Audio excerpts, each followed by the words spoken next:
enfant qui dort. Dors, ma petite, dors. Ton sommeil est doux et ton souffle est léger. Les esprits célestes, sous un voile mystérieux, entourent ton berceau. Ils admirent tes grâces enfantines.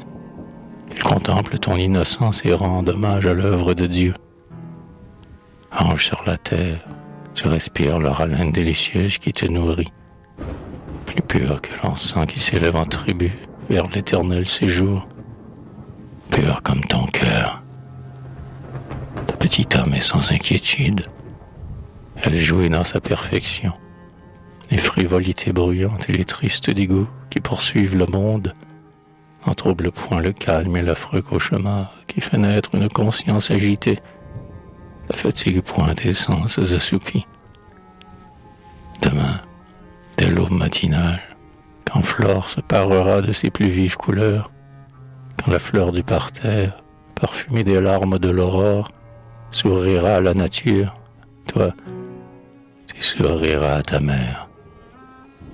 Quand l'oiseau du bocage, premier rayon de soleil, laissera son nid amoureux et par sa chanson joyeuse saluera le Créateur en bégayant le doux nom de mère, tu me salueras. Tu seras belle, belle comme le lys dans toute sa blancheur, et la rose pudique qui orne un sein virginal n'aura point ton éclat. Oh, je t'aimerai. Dans les transports de ma joie, je recevrai tes caresses. Je te presserai contre mon cœur, ce cœur maternel qui bat si fortement pour l'objet précieux que le ciel m'a confié, le fruit de mon amour, la force et la sainteté de mon union. Bientôt, cédant à tes caprices naissants, tu voudras traîner tes membres faibles encore. Qui te supportera dans ta marche timide? Qui te suivra dans tes petits voyages autour de ton berceau? Ta mère. Puis tu vas courir de chambre en chambre. Une poupée, un hochet feront tes amusements. Qui t'apprendra à part et l'une à te servir de l'autre? Qui se mêlera à tes jeux innocents et te consolera de tes peines légères? Ta mère. Qui va t'enseigner à prier le bon Dieu, à lui demander du pain, à craindre ses jugements? Ta mère. Car le bon Dieu est la source de toutes choses, qui nous fait nous aimer, qui récompense la vertu et punit le vice.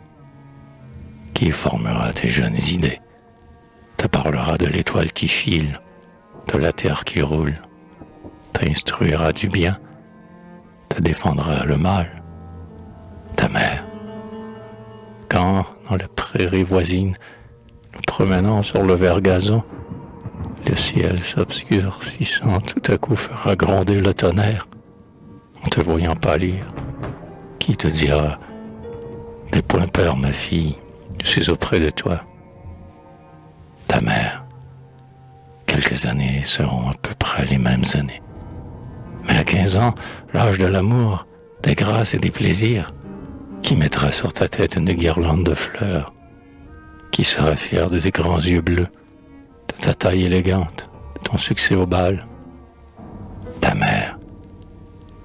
Vierge blonde, qui se réjouira de ta modestie, de ta prudence, de ta vertu, qui t'assistera dans le choix d'un époux?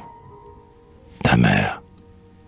Quand la mort aura fermé ma paupière, quand tu n'auras plus que mon souvenir, qui viendra quelquefois, sous l'ombrage de saules pleureurs, prier sur ma tombe, ne sera-ce pas toi, hélas, ma fille? Pauvre petite, pourquoi pensais-je ainsi? Dans ce monde, tu n'as plus de mère. Je suis une ombre à laquelle Dieu permet quelquefois de venir te bercer dans les bras de ton père. Et les âmes bienheureuses ne demeurent pas toujours dans le ciel. Elles descendent souvent sur la terre pour connaître la pensée et les actions des hommes. Mais, chut, ne faisons point de bruit. T'as peur de causer ton réveil.